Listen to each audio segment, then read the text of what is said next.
আমি প্রথমেই সাংবাদিক বন্ধুদেরকে ধন্যবাদ জানাই, বিশেষ করে আজকে এই প্রোগ্রাম সফল করার জন্য।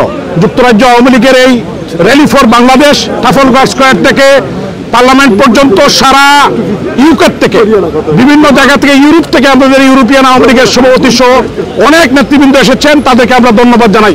যুক্তরাজ্য আওয়ামী লীগের সংগ্রামী সভাপতি জনাব জালাল উদ্দিন, সাধারণ সম্পাদক জনাব সৈয়দ সাদুর রহমান ফারুকের নেতৃত্বে আজকে সারা ইউকে আওয়ামী লীগ অনেক কাজ করেছে। যুবলীগ, ছাত্রলীগ, স্বেচ্ছাসেবক লীগ, শ্রমিক লীগ, তাঁতি লীগ, যুব মহিলা লীগ সহ মহিলা আওয়ামী লীগ সবাই, সর্বস্তরের নেতা কর্মীরা, বাংলাদেশ থেকে আমাদের জাতীয় নেতৃবৃন্দ এসেছেন, আমি তাদেরকে ধন্যবাদ জানাই।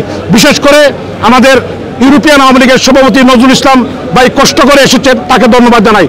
সংগ্রামী বন্ধুগণ, আমরা এখানে একটি কারণেই আজকে এখানে উপস্থিত হয়েছি। এই খুনি রেজিম, খুনি ইউনূসের নেতৃত্বে আমাদের ৩,২০০ পুলিশ ভাই বোনকে হত্যা করেছে, আমাদের ১৫০০ নেতাকর্মীকে হত্যা করেছে, মানুষের আমাদের প্রায় ২.৫ লক্ষ বাড়িঘর ভাঙচুর করেছে, ব্যবসা প্রতিষ্ঠান ভাঙচুর করেছে। আমরা এর প্রতিবাদে ডক্টর ইউনূস তার রেজিমের পদত্যাগের দাবিতে আমরা এখানে উপস্থিত হয়েছি। আমরা সবার সমর্থন আশা করি।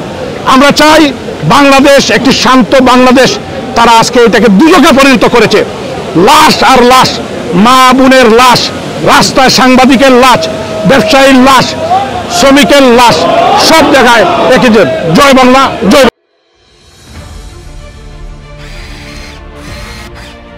আলোতে থাকুন, ফোকাসে থাকুন, হাত রাখুন প্রজন্মের হাতে।